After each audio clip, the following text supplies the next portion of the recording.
Siang ini kita akan masuk ke modul 2.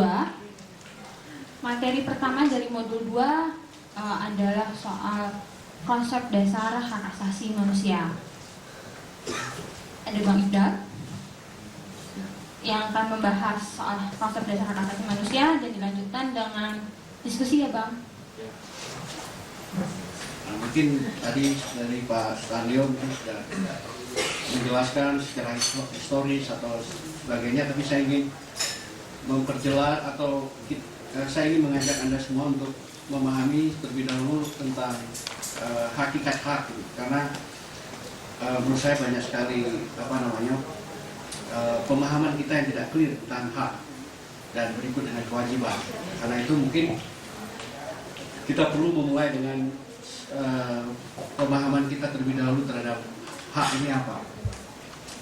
Nah, dari sekian banyak orang ya, mungkin saya lebih cenderung menggunakan salah satu definisi yang cukup baik ya, itu yang diperkenalkan oleh Dworkin.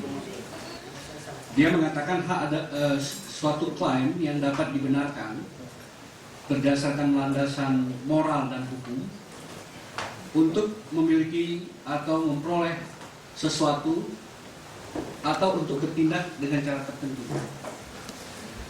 Nah, kemudian juga, dan ini yang juga mendasari pendapat Dworkin ya, klaim-klaim yang bisa kita buat semata-mata karena kita adalah manusia.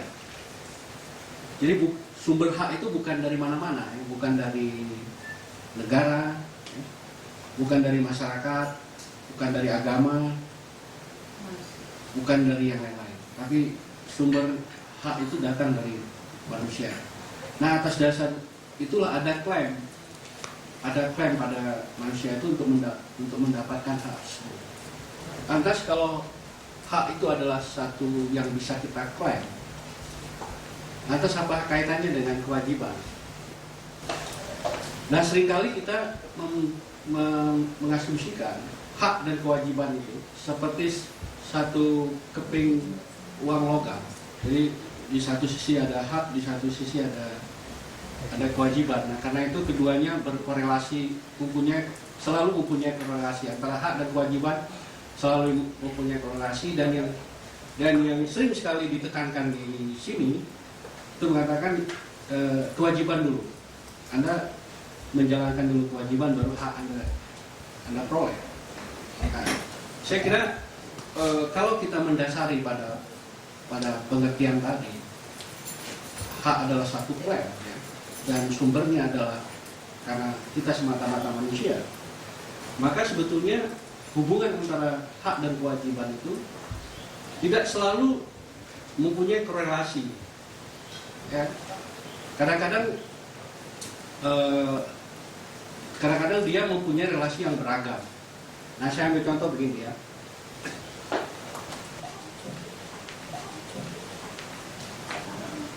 Kadang-kala hubungan hak dan kewajiban ini tidak senantiasa bersifat korelatif. Jadi dia independen dari kewajiban. Jadi hak ini jangan dimengerti kita peroleh kalau kita menjalankan kewajiban, tapi dia independen dari kewajiban. Misalnya klaim hak kita pada kebebasan berbicara, klaim kita pada hak atas kebebasan berbicara tidak membuat kita harus ya menjalankan kewajiban, seperti misalnya tidak mencemarkan nama baik orang lain. Nah, tetapi hak Anda tadi ya, misalnya hak atas kebebasan Anda berbicara itu ya, apakah Anda ingin mengatakan apapun pada orang lain itu hanya bisa dibatasi, bukan oleh kewajiban dibatasi, tapi dibatasi oleh hukum. Tidak semua hak itu bersifat absolut. Dengan demikian, jadi ada pembatasnya. Apa pembatasannya? Itu adalah hukum. Karena hak asasi manusia itu bukan berasal dari hukum, karena itu klaim hak asasi manusia ini adalah klaim yang bersifat moral. Dan hak asasi manusia ini bukan hak itu tidak diciptakan oleh hukum. Jadi hukum hanya sekedar mempositifkan atau mengkodifikasi ke dalam berbagai peraturan perundangan. Jadi ada atau tidak ditulis di dalam hukum, hak itu tetap ada pada setiap orang. Nah, tetapi dia akan mempunyai kekuatan yang lebih kuat dalam arti nanti bisa dituntut klaim pemenuhannya itu apabila dia kemudian mendapat muatan legalitas dengan mempositifkan hak moral tadi, klaim-klaim moral itu. Kita harus membedakan antara hak hukum dengan hak asasi manusia, karena sumbernya berbeda. Ya. Kalau kita lihat seperti yang saya sebut tadi, hubungan antara hak dan kewajiban itu tidak selalu korelatif, maka kemudian siapa yang menjadi yang senantiasa memiliki kewajiban untuk memenuhi hak asasi manusia itu? Di dalam hukum hak asasi manusia ini kemudian dinyatakan dengan jelas ya, klaim itu diajukan kepada negara. Kenapa kepada negara? Karena itu tadi, karena ada proses positifikasi yang menempatkan negara sebagai pemikul tanggung jawab. Kita masuk kepada kritik-kritik terhadap klaim hak tadi ya. Nah, saya mulai dengan kritik yang pertama. Ini yang tidak percaya tentang hak sebagai satu klaim moral yang dimiliki oleh semua orang. Yang pertama mengkritik terhadap klaim hak ini adalah seorang yang mempunyai paham filsafat komunitarian. Bukan. Orang-orang komunitarian ini ingin menyatakan bahwa orang lebih aman ada di dalam subkulturnya masing-masing. Dan karena di dalam subkultur itulah orang akan berada dalam ketenangan, dalam persahabatan, dalam hubungan yang harmonis. Yang karena itu hak tidak diperlukan. Sebab begitu ada hak di situ maka akan mengganggu hubungan komunitas. Nah, ini biasanya yang melahirkan gerakan-gerakan yang menonjolkan komunalisme. Jadi yang penting adalah hak komunal daripada hak individual, kira-kira begitu. Karena itu mereka menyatakan tidak, jangan percaya dengan hak individu, karena itu akan mengganggu keamanan satu komunal, kira-kira begitu. Nah, ini yang lebih pedas kecamannya, yaitu Bentham, ya, seorang utilitarian. Utilitarian juga menyatakan bahwa hak-hak kodrat itu atau hak alamiah ini adalah omong kosong. Bagi dia, hak itu merupakan anak dari hukum. Jadi hak itu dilahirkan oleh hukum. Nggak bisa hak itu tiba-tiba datang gitu tanpa satu otoritas yang melahirkannya. Nah, otoritas yang melahirkannya biasanya pemerintah, yang kemudian negara, ya, kemudian melahirkan dalam bentuk hukum. Kritik juga datang dari Marxisme, ya, dari Karl Marx. Ya. Karl Marx juga sebetulnya juga menolak hak asasi manusia. Bagi Marx yang paling penting adalah rubah masyarakat ini, ciptakan masyarakat baru. Nah, masyarakat baru itulah yang dibayangkan sebagai masyarakat komunis tanpa ada negara. Dan kemudian di situ orang ketika ditransformasi dari masyarakat yang eksploitatif ke masyarakat baru yang tidak ada hubungan kelas, ya, kelas sosial tidak ada, negara tidak ada. Pada saat tercapai masyarakat komunis itu, hak sudah tidak diperlukan. Nah, karena itu bagi Marx, hak asasi manusia hanya omong kosong, hanya melanggengkan kekuasaan kaum bourgeoisie, kira-kira begitu kritik Karl Marx. Nah, yang terakhir Nah ini yang lebih teknis sebetulnya. Ini dari ahli hukum, dari filsafat positivis, hampir sama dengan kritik utilitarian ya. Jadi sangat pro pada hukum positif. Karena itu dia bilang hak-hak moral atau hak asasi itu nggak ada. Yang ada adalah hukum yang melahirkan hak asasi. Yang paling berpengaruh sama kita ini adalah komunitarnya.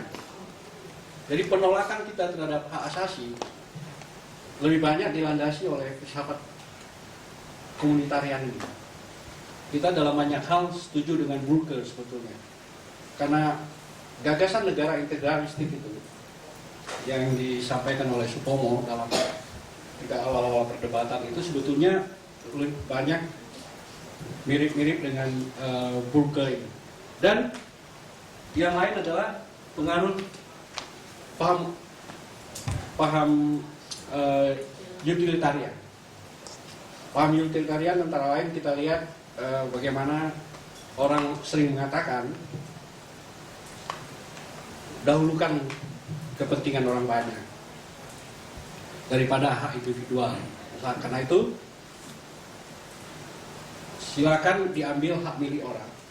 Kalau hak milik itu diambil bagi kepentingan banyak orang. Misalnya kalau mau bikin jalan dan jalan itu melewati hak milik orang, nggak apa-apa diambil, sebab jalan ini kan bagi kepentingan semua. Kalau kita lihat dari perspektif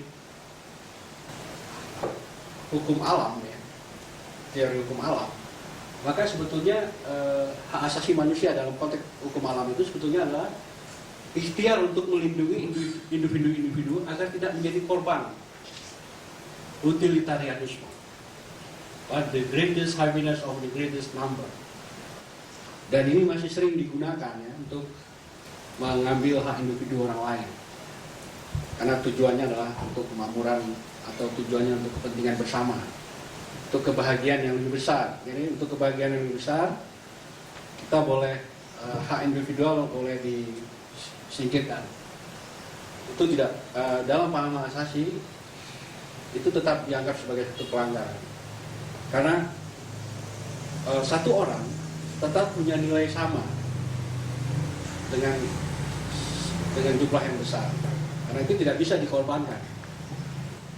Kemudian hak asasi juga sebetulnya sebagai bentuk perlawanan, ikhtiar untuk melawan paksaan-paksaan komunitarianisme ini. Jadi hidup dalam keguyuban, ya dalam guyub itu kan semua orang sama, semua orang tidak ada pemilikan di situ dan sebagainya. Jadi dan di situ ada kemudian standar-standar moral yang harus dijadikan patokan, yang harus berlaku pada semua orang. Nah kemudian juga hak asasi ini juga sebagai bentuk melawan kediktatoran dengan alasan penciptaan dunia baru. Nah ini kita tahu ya bagaimana yang terjadi di Kamboja ya.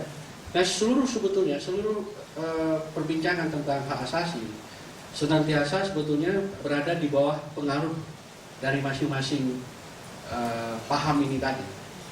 Nah karena itu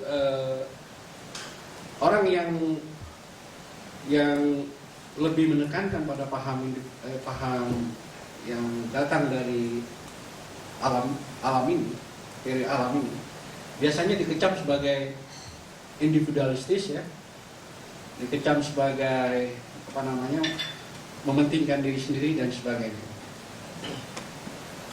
Padahal sebetulnya yang ingin ditekankan di sini adalah bahwa setiap orang, individu itu memiliki hak. Karena dia memiliki hak, karena itu dia harus diberikan ruang untuk bebas mengekspresikan hak-hak yang dia miliki itu. Dan dalam konteks inilah negara diperlukan untuk memfasilitasi atau menjamin bagaimana hak itu bisa diaktualisasi oleh orang yang mempunyai hak ini. Kalau yang lain, teori-teori yang lain itu hak itu hanya dapat diperoleh ketika prasyarat-prasyarat lain terpenuhi. Dia tidak tergantung pada individu itu, tapi digantungkan pada prasyarat-prasyarat di luar individu itu. Nah, saya kira ini satu apa ya? Ini penting kita perdalam ya, agar kita bisa melihat bagaimana sebetulnya posisi pandangan hak asasi dalam pengertian hak individual ini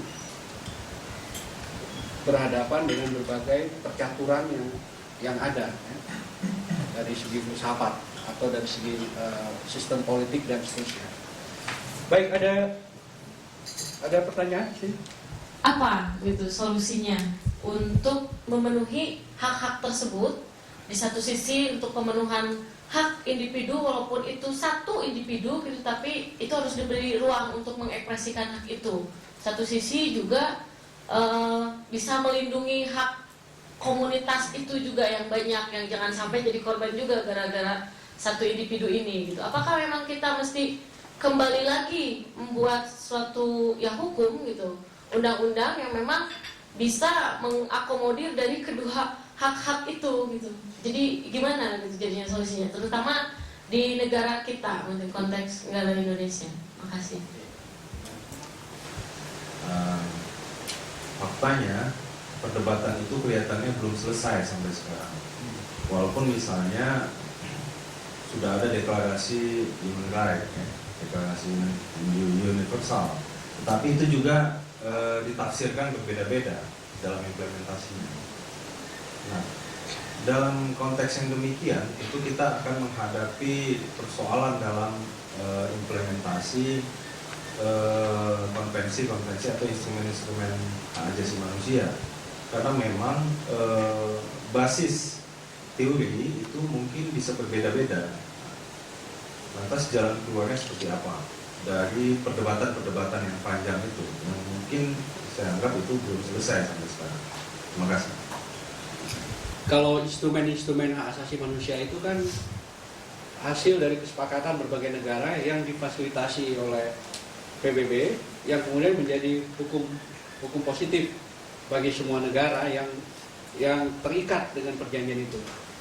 Ketika merumuskan itu, nah disitulah sebetulnya masuk asumsi-asumsi tadi yang saya sebut tadi itu.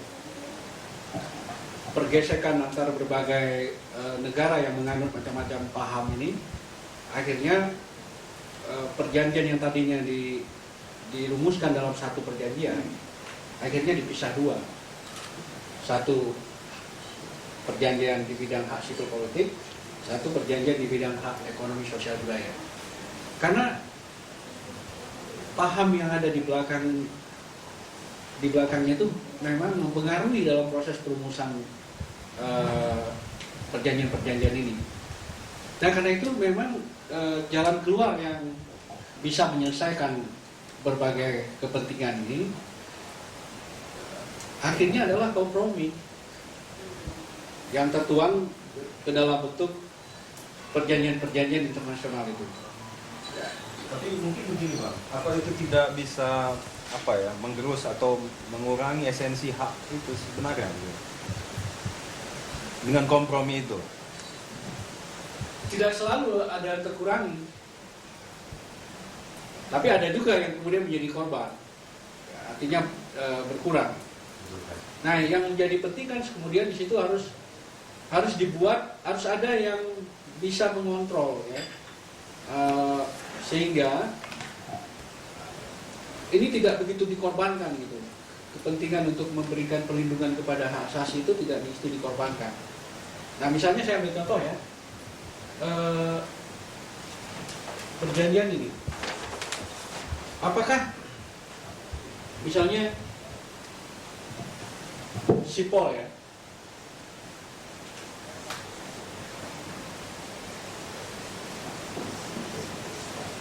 ini kan menjadi dua.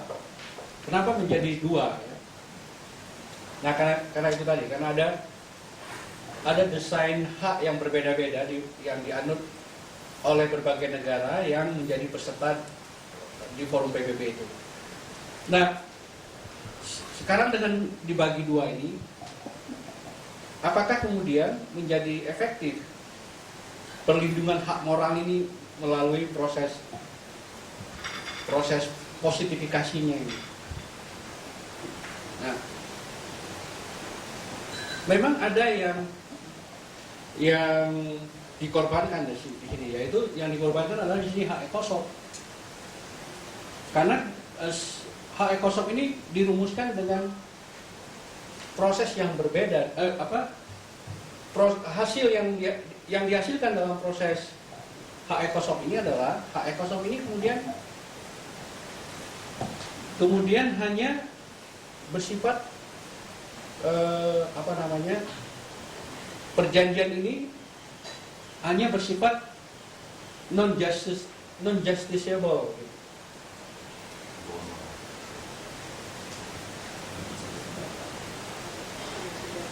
Kalau ini justiciable, dirumuskan secara justice. Jadi pemilihannya, yang satu dirumuskan dengan cara justiciable, yang satu dirumuskan dengan non-justiciable, itu sudah menunjukkan sebetulnya derajat yang berbeda antara dua kovenan ini dalam pemenuhannya, ya. Dan menunjukkan sebetulnya ada yang dikorbankan di sini. Dengan non-justiciable hak ekosop ini, maka warga negara, ya, tidak bisa menuntut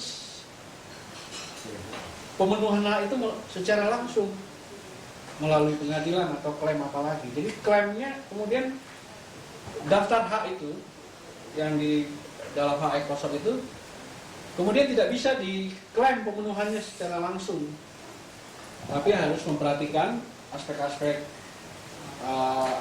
sumber daya alamnya, kemampuan negara dan sebagainya. Jadi dia menjadi gradual, ya. Nah, ini dia bisa segera diminta pemenuhannya. Misalnya kalau ada orang yang disiksa di kantor polisi oleh orang, langsung bisa minta pemulihan itu dengan melaporkan polisi itu, dan polisinya diajukan ke pengadilan kemudian memutuskan seperti apa dan disertai dengan ganti rugi. Jadi kalau ini enggak. Nah, perdebatan yang tidak tertulis inilah sebetulnya yang coba saya lihat dalam melukiskan adanya berbagai paham dalam melihat hak asasi manusia ini. Jadi yang bisa diklaim sebagai hak asasi itu betul-betul merupakan hak yang, kalau hak itu tidak ada, maka orang kehilangan martabatnya sebagai manusia. Jadi misalnya merokok, ya, merokok itu tidak termasuk hak, karena kalau orang tidak merokok, ya dia tidak ada masalah, dia tidak kurang, tidak mengurangi martabatnya sebagai manusia, gitu. Jadi apa yang kemudian menjadi klaim hak itu lantas apa, ya? Nah, saya mau coba mengklasifikasi dalam 3 aja, ya. Misalnya klaim kemerdekaan dan kebebasan. Itu misalnya kebebasan beragama, kebebasan berbicara, berekspresi dan sebagainya. Itu adalah kebebasan-kebebasan yang memang elementer sekali, yang kalau tidak ada ini, ya, tidak diakui ini, maka orang susah meningkatkan martabatnya sebagai manusia. Tapi kalau yang lain-lain nggak ada, itu nggak ada masalah. Kemudian klaim-klaim lain adalah klaim atas pengakuan terhadap status sipil, misalnya status kewarganegaraan. Itu sangat mendasar. Kemudian pengakuan terhadap subjek hukum, itu satu yang sangat mendasar. Kemudian klaim-klaim atas keamanan sosial dan standar hidup. Nah, ini termasuk di sini hak atas pangan, atas atas kesehatan, pendidikan, perumahan dan sebagainya. Ini adalah termasuk juga adalah klaim atas keamanan dan keamanan sosial. social security dan standar hidup ini juga menurut saya menjadi yang sangat penting. Jadi negara-negara sepakat melindungi individu.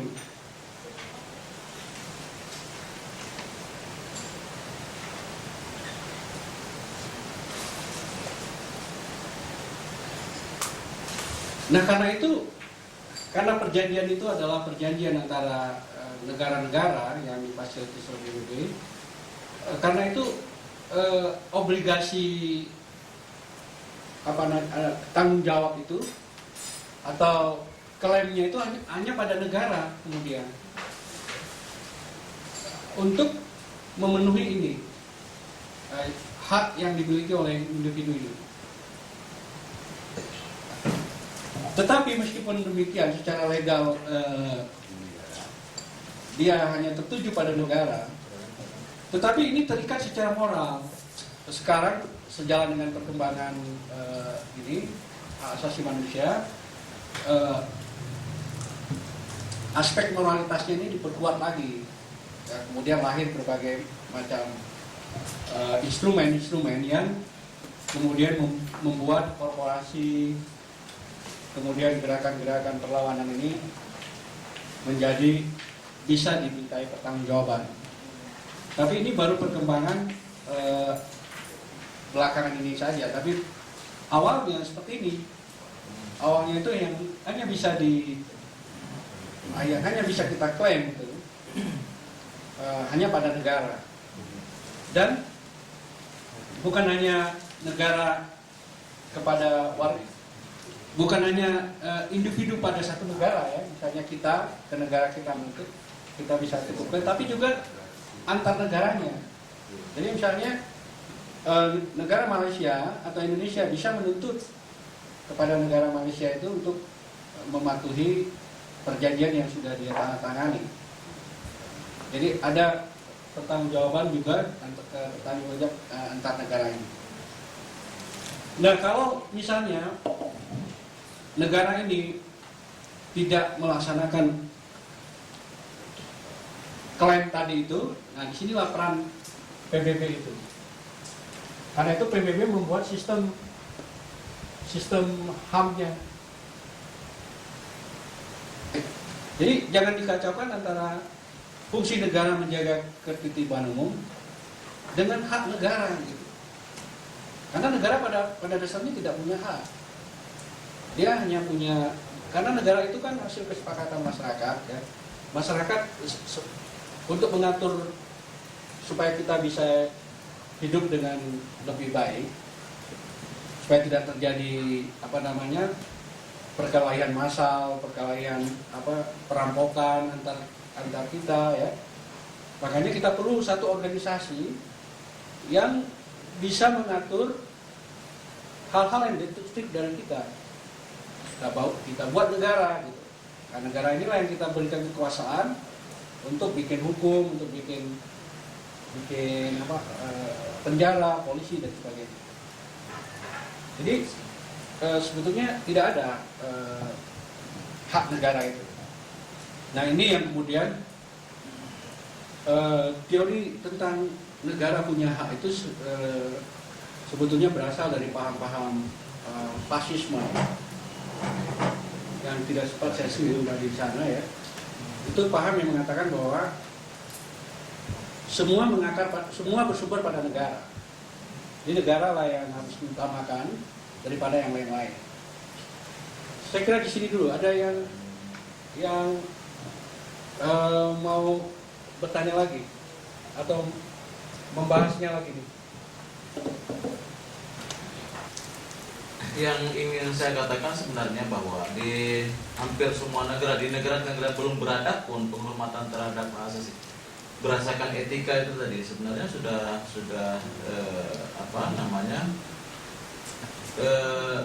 sudah ada mengakui dan menghormati yang disebut dengan hak asasi manusia.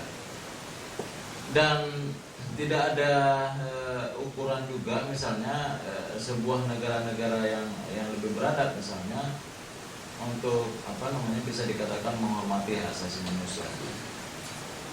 Dan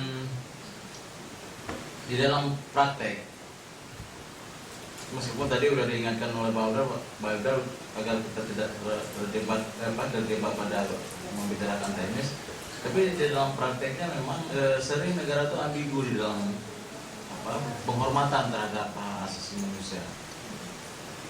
Apa yang misalnya ada untuk contoh yang paling kecil adalah misalnya undang-undang hak anak. Amerika kapan ratifikasi? Kalau nggak salah sampai sekarang belum ratifikasi kalau nggak salah.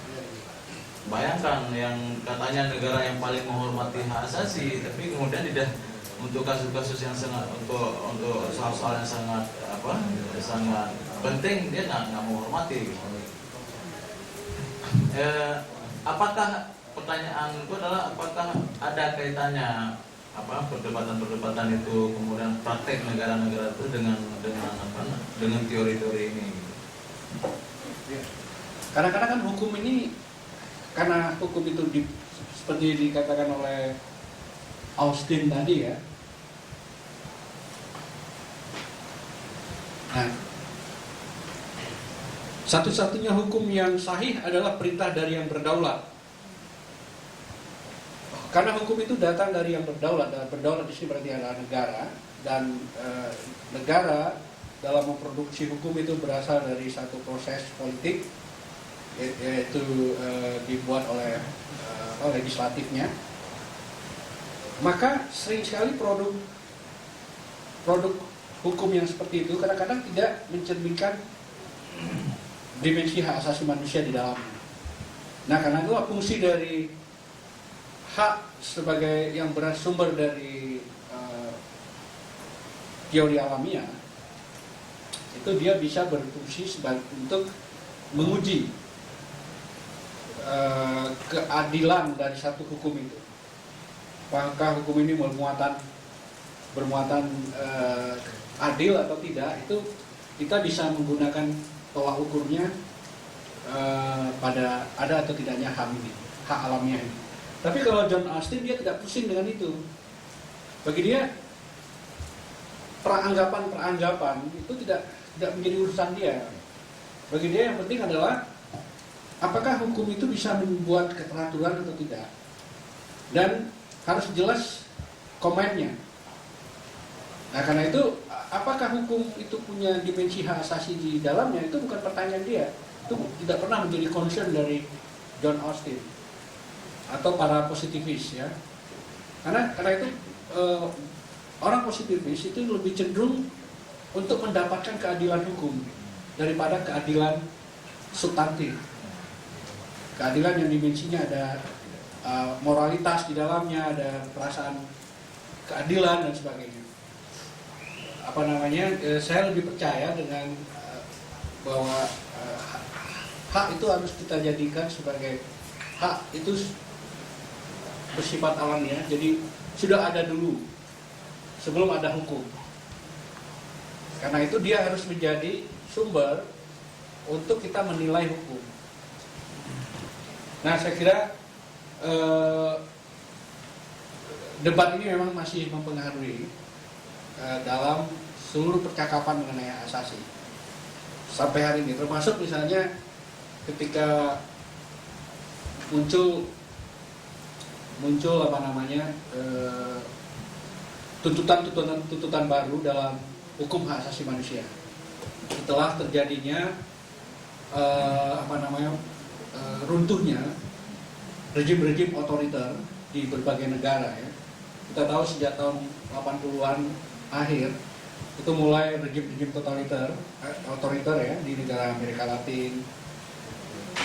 Walaupun bermula dari Portugal, jadi rejim tentara di Portugal jatuh tahun 74, kemudian berapa lama kemudian berpindah ke Latin Amerika, Argentina, Brazil, Bolivia, macam-macam, dan sampai Afrika dan juga Asia. Nah, ini yang kemudian melahirkan apa yang disebut dengan transitional justice atau keadilan transisi. Debat keadilan transisi juga sangat dipengaruhi oleh teori-teori yang ini.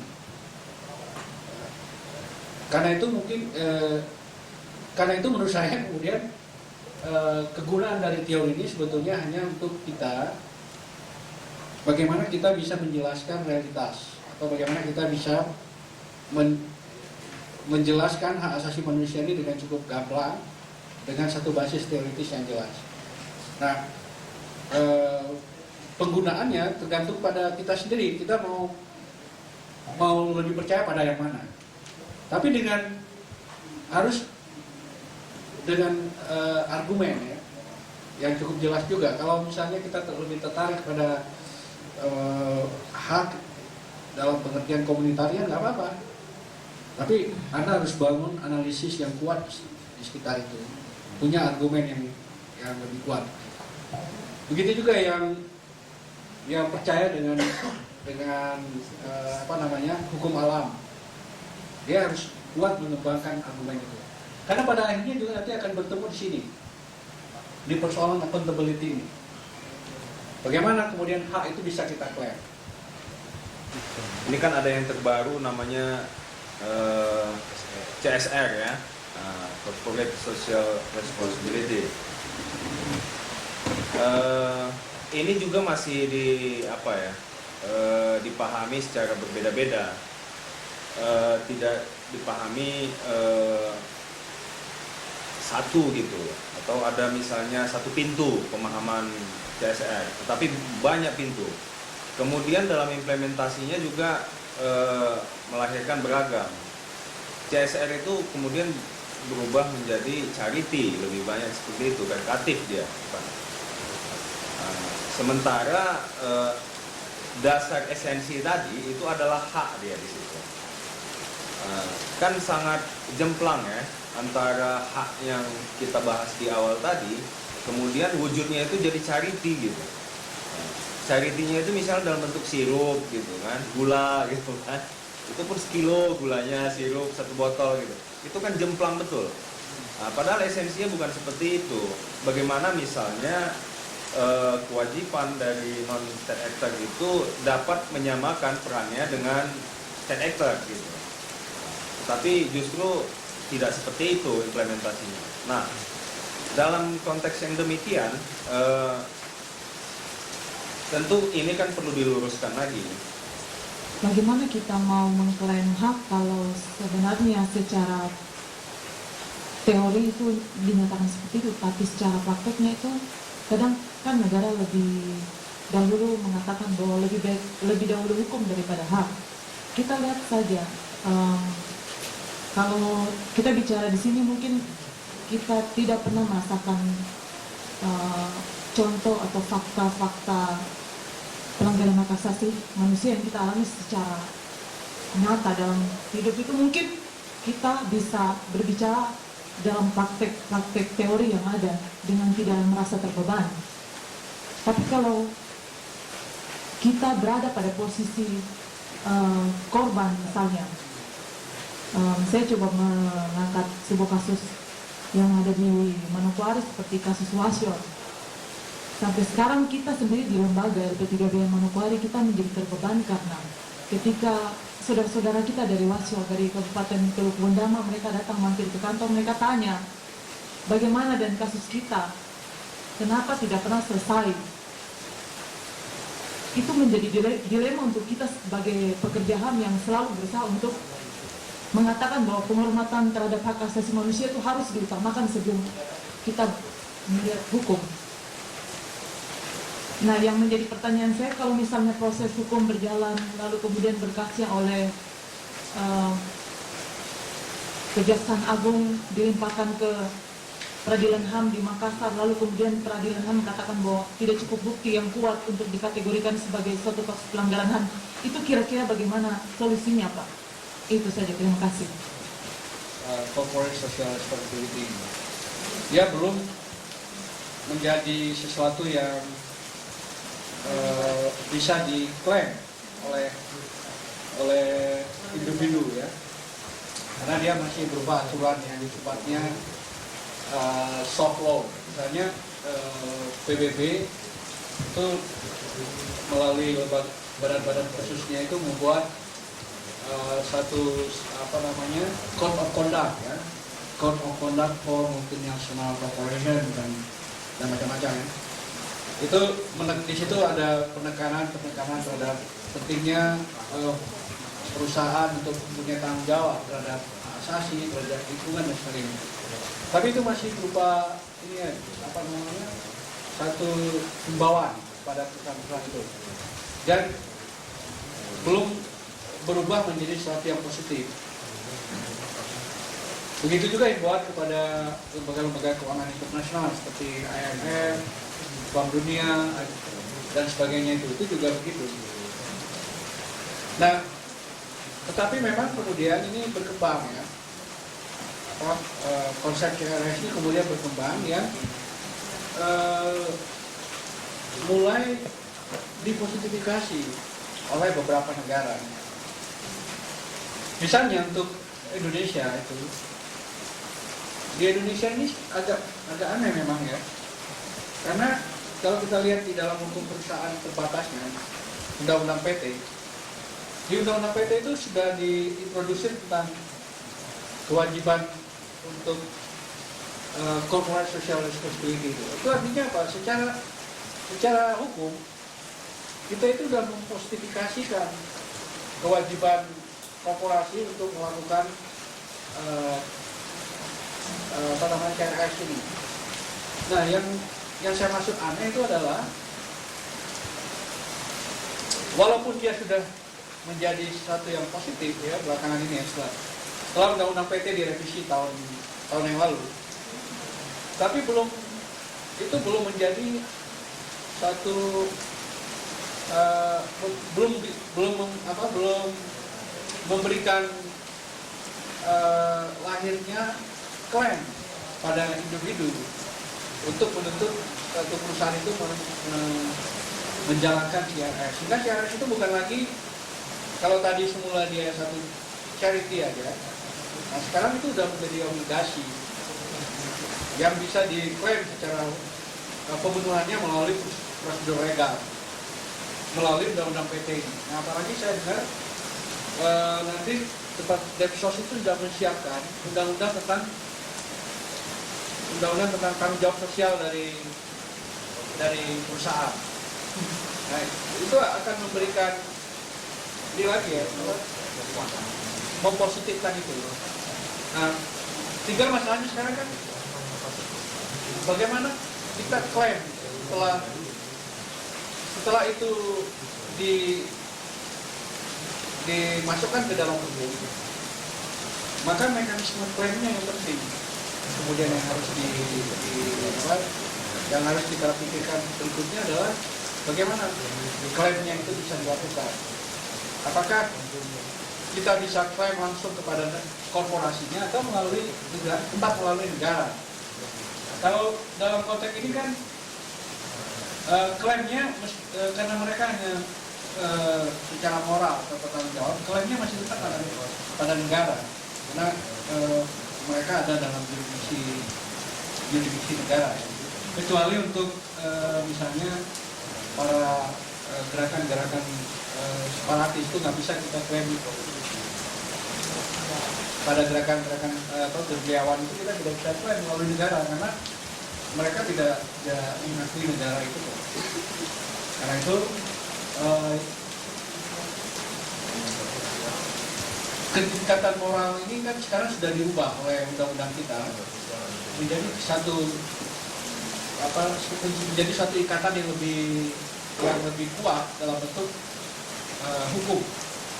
Nah, sekarang memang kita terhalangi oleh proseduralnya ya, bagaimana klaim akan kita lakukan sehingga itu akan lebih bisa memberikan efek yang lebih luas bagi pemenuhan hak asasi manusia ini. Misalnya dalam konteks ini ya, lumpur lapindo itu ya, lumpur lapindo itu kan kompleksitasnya tinggi sekali ya. Itu apakah kita hanya klaim kepada lumpur lapindo itu apa perusahaan itu sendiri atau juga termasuk negara di dalamnya? Nah kalau kita mengikuti teori yang seperti ini, itu mau nggak mau negara sebagai peran yang memberikan peran, dia berfungsi sebagai regulator, pengawasan, macam-macam. Nah, dia tetap punya bentuk tanggung jawab yang dalam konteks apa yang terjadi, apa yang dilakukan oleh perusahaan itu. Sehingga penuntutan perusahaan itu tidak bisa berdiri sendiri karena perusahaan itu aja. Karena perusahaan ini beroperasi atas izin dari negara. Nah, izin negara itu kan melalui macam-macam instrumen, ada AMDAL, ada macam-macam prosedur yang harus dia penuhi. Ya. Nah, ini kan negara yang melakukan. Karena itu ada bentuk tanggung jawab yang sifatnya semacam tanggung renteng ya. Mana yang menjadi tanggung jawab korporasi itu, mana yang menjadi tanggung jawab dari perusahaan itu. Nah, ini yang menurut saya belum banyak clear dalam ketika kita melakukan klaim terhadap perusahaan. Misalnya waktu kita menggugat Lumpur Lapindo itu ya melalui pengadilan dan kita mengatakan ada perbuatan yang melawan hukum yang menyebabkan kerugian pada orang lain. Tapi kemudian pengadilan kan menggagalkan tuntutan itu. Nah, ini kan berarti ada problem di sini. Problemnya kita lihat bagaimana para pengacara itu mengajukan klaim ke pengadilan tadi. Karena itu penting sekali untuk dilihat sebetulnya bagaimana sih surat gugatannya. Dalam surat gugatan itu cukup tergambar nggak bentuk share tanggung jawab antara negara dan perusahaan itu, atau semata-mata gugatan itu hanya ditujukan pada state responsibility-nya, sehingga yang digugat adalah negara toh melepaskan tanggung jawab Lapindo misalnya. Nah itu saya kira aspek ini penting untuk dilihat ya. Saya kira dalam training ini penting untuk dikaji sehingga kita lebih dan kita kaitkan juga dengan undang-undang PT itu yang memberikan yang menempatkan CRS itu sebagai satu bentuk tanggung jawab yang bisa dituntut secara legal ya. Saya kira itu. Kemudian yang tadi ya soal itu tadi ya, memang problem dari penegakan hak asasi manusia ini yaitu ada kontradiksi yang paling fundamental. Kontradiksinya itu apa? Penanggung jawab itu atau yang menerima klaim itu diberikan kepada negara kan? Diberikan pada negara, padahal si penerima klaim ini justru juga kadang-kadang berlaku sebagai pelaku. Nah ini satu kontradiksi yang sulit dipecahkan sampai sekarang. Bagaimana mungkin kita memberikan tanggung jawab kepada satu badan atau kepada satu organ yang organ itu sendiri mempunyai potensi yang besar sebagai pelaku pelanggaran hak asasi. Kalau dia kemudian tidak mengabaikan kewajiban dia itu. Nah, kewajiban negara itu kan ada macam-macam ini. Ini saya kira sudah umum dari ketahui. Kewajiban untuk memajukan, kewajiban untuk melindungi, kewajiban untuk memenuhi. Nah, bagaimana mungkin kita menempatkan tanggung jawab itu kepada satu lembaga yang justru juga bisa menjadi pelaku. Nah ini dalam konteks kasus Wasio Wamena itu sebetulnya banyak problemnya di situ, karena yang menjadi pelaku dari kekerasan di sana itu adalah salah satu aktor di dalam negara. atau agensi yang ada dalam negara. Itu seperti agensinya seperti polisi, tentara, dan birokrasi ya. Nah kalau kemudian agensinya yang melakukan pelanggaran,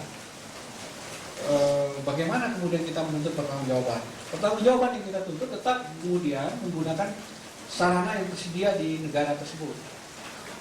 Nah, akhirnya kan seperti jeruk makan jeruk kan gitu. Karena yang mengusut tindakan pelanggaran itu adalah aparat yang sama gitu. Misalnya ya untuk kasus Wasior Wamena ya. Itu yang melakukan pelanggaran adalah polisi, agen negara ya. Yang akan melakukan penuntutan itu Kejaksaan Agung. Yang penyidik Komnas HAM. Komnas HAM itu juga agen negara, salah satu agensi negara. Sama dia dengan polisi, sama dia dengan kejaksaan.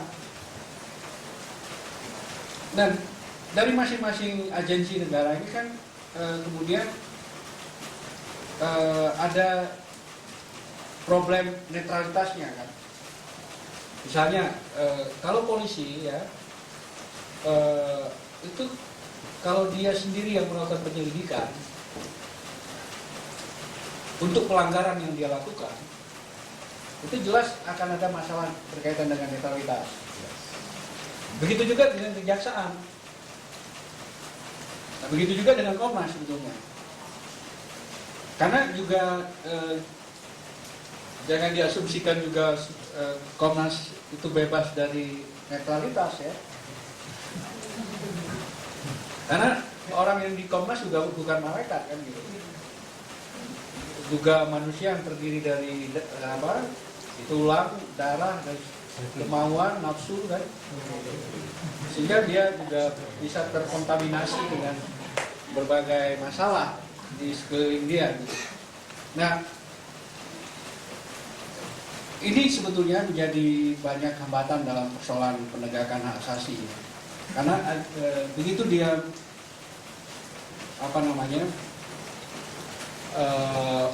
agensinya terlibat dalam pelanggaran, maka akan sulit kita menyelesaikan kasus pelanggaran HAM. Dan contohnya di Indonesia inilah. Di Indonesia ini kan bukan hanya kasus Wasior ya, ada banyak sekali kasus yang sampai sekarang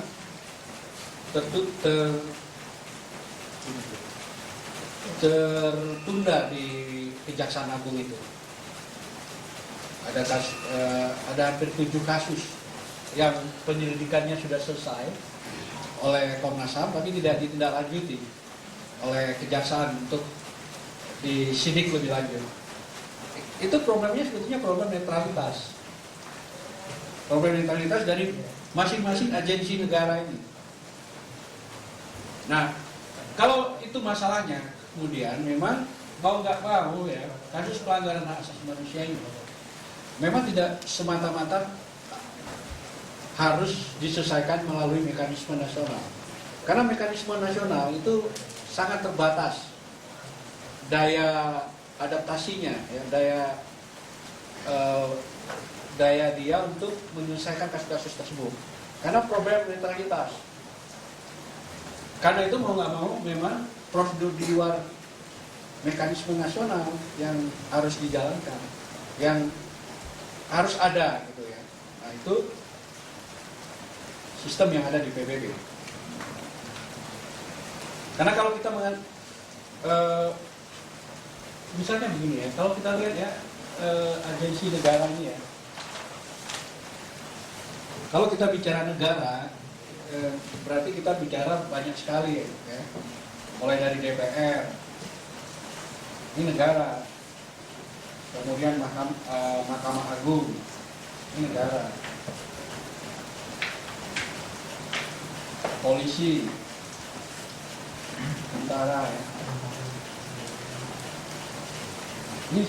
Ini semua negara.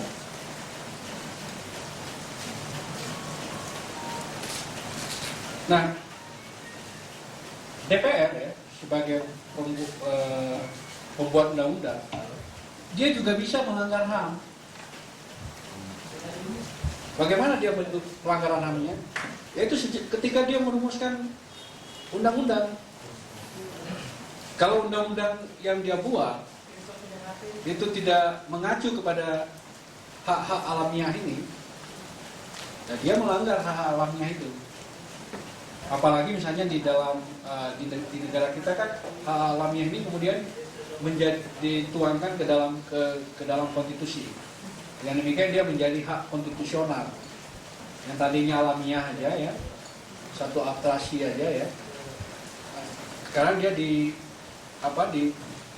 ke dalam konstitusi. Ketika masuk menjadi konstitusi, dia mendapat status tertinggi di dalam hierarki hukum, hierarki norma kita. Sebetulnya dalam hierarki norma kita itu hak asasi itu berada di atas.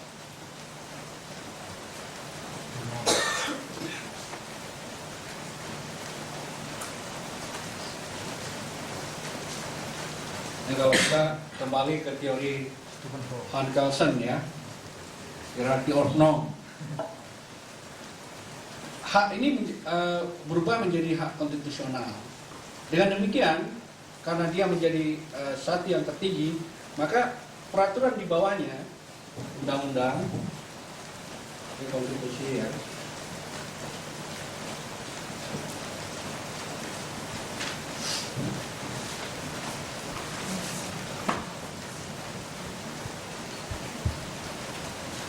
Perpres ya, Perpu. Jadi kita kan sekarang tidak hierarki norm kita itu MPR, keputusan MPR itu sudah tidak lagi menjadi aturan, karena itu konstitusi. Nah, karena di dalam konstitusi sudah ada hak, sudah dijamin hak asasi manusia, maka DPR dalam membuat undang-undang itu terikat dengan ini. Karena itu kalau dia tidak, undang-undang yang dia buat tidak mencerminkan hak konstitusional, nah dia melanggar hak asasi. Jadi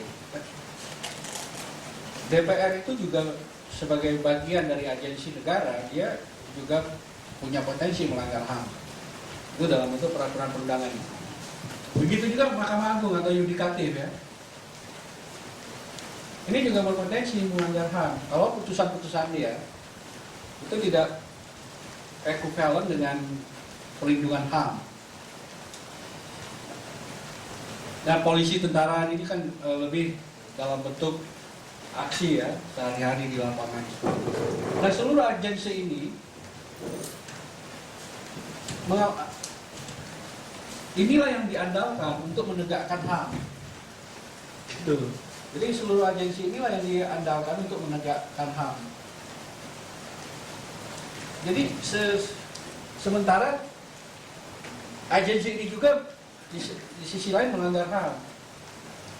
Ini ada kontradiksi di sini, dan karena itulah kontradiksi ini antara lain dicoba diatasi dengan membangun satu mekanisme di luar ini, yaitu mekanisme penegakan HAM internasional. Karena itulah negara-negara itu harus menjadi peratifikasi dari perjanjian-perjanjian internasional. Sebab hukum dalam negerinya belum tentu bisa mengatasi soal ini.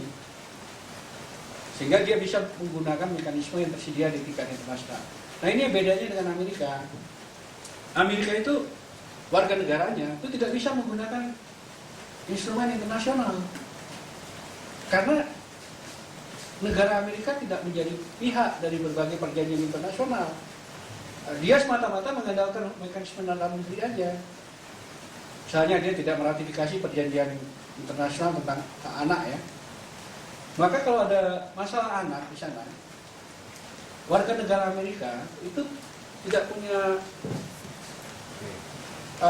akses menggunakan rezim hukum internasional. Dia semata-mata mengandalkan hukum dalam negerinya. Tapi karena keuntungannya mereka itu kan hukum dalam negerinya cukup sudah relatif lebih baik dari kita ya. Karena itu daya kemampuan dari sistem nasionalnya menyerap berbagai masalah keadilan itu bisa dijawab. Nah, di kita masalahnya beda. Tapi menurut saya meskipun demikian, bukan berarti sistem hukum Amerika itu paling perfect ya. Karena di sana banyak problem juga terkait dengan asuransi, terkait dengan kesehatan, terkait dengan pendidikan, terkait dengan fasilitas umum yang lain. Karena di sana negara memang tidak bisa intervensi untuk memberikan pendidikan gratis, asuransi gratis itu nggak ada. Karena itu kalau ada orang Amerika yang problem dengan hak sosial mereka nggak bisa pergunakan mekanisme internasional. Karena Amerika sampai sekarang belum ratifikasi perjanjian ECOSOC itu belum mereka ratifikasi. Mereka sangat terbatas ya, sangat selektif dalam meratifikasi perjanjian-perjanjian internasional HAM. Kecuali nanti negaranya mungkin ketika warganya tidak begitu percaya dengan sistem hukum nasionalnya, mereka akan lebih mendorong pemerintahnya untuk meratifikasi. Nah, problem kita adalah hukum nasional kita itu tidak cukup tangguh untuk menjawab masalah-masalah ini. Sebetulnya penegakan hak asasi manusia internasional ini juga sebetulnya mengharapkan hukum nasional sebagai ujung tombaknya. Jadi penegakan rejim hukum internasional itu, apakah itu SIPOL, apakah itu ECOSOC dan sebagainya ya, itu yang dia andalkan adalah hukum nasional di depan.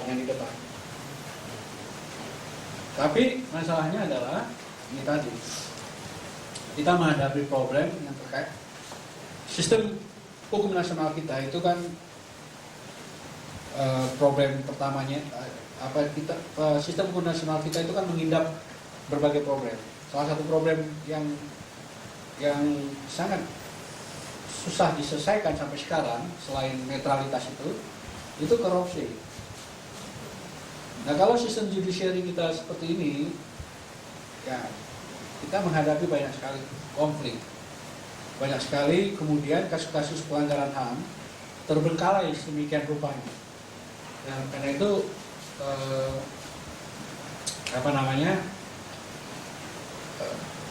kasus Wasior Wamena, kasus Aceh, kasus Lapindo itu menjadi mengambang aja. Dan kemudian kita mencoba menyelesaikan masalah-masalah itu di luar prosedur-prosedur formalnya. Misalnya masyarakat solidaritas bikin apa untuk orang, jadi dibebankan kembali kepada masyarakat untuk menyelesaikan masalah yang seharusnya menjadi tanggung jawab negara. Misalnya Lumpur Lapindo itu akhirnya kan masyarakat menggerakkan solidaritas dengan membuat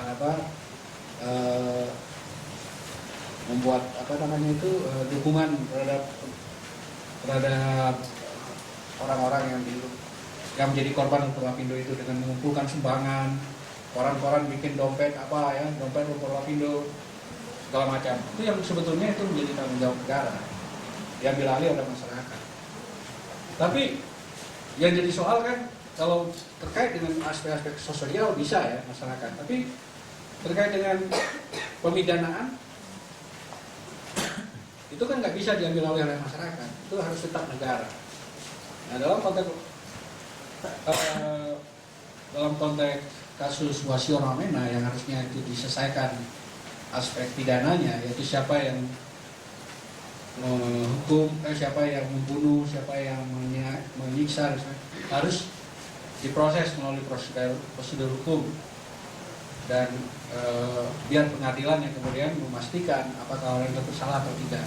Nah, itu nggak mungkin dilakukan oleh secara swasta, itu harus negara sendiri yang melakukan itu. Tapi justru itu yang nggak bisa dikerjakan oleh negara. Nah, akibatnya ya kita sebagai ini kemudian menjadi terus ditanyai oleh korbannya kan. Korban datang tanya lagi kasusnya dan mereka kemudian kadang-kadang juga marah sama kita. Sama kasusnya juga dengan Komnas HAM itu. Orang kemudian karena kalau kasus-kasus seperti ini menumpuk terus, dibiarkan menumpuk, dibiarkan tidak terselesaikan, itu implikasinya sangat luas. Implikasinya itu adalah orang kemudian kehilangan masyarakat korban akan kehilangan kepercayaan pada lembaga-lembaga yang diharapkan menjadi penyelesai kasus pelanggaran HAM seperti Komnas. Komnas itu kalau tidak ada kasus yang bisa dia selesaikan atau tidak bisa merespon kebutuhan-kebutuhan masyarakat terhadap HAM, lama-lama dia tererosi. Kepercayaan masyarakat terhadap dia lama-lama berkurang dan akibatnya lembaga itu sama seperti orang melihat kantor polisi, sama seperti orang melihat kantor kejaksaan, nggak ada apa-apa gitu, nggak memverifikasi apa-apa. Jadi karena itu menurut saya jalannya kemudian memang mau nggak mau kita harus menggunakan prosedur yang di luar, harus mau nggak mau mengimbangi dengan prosedur yang ada di aspek internasional ini.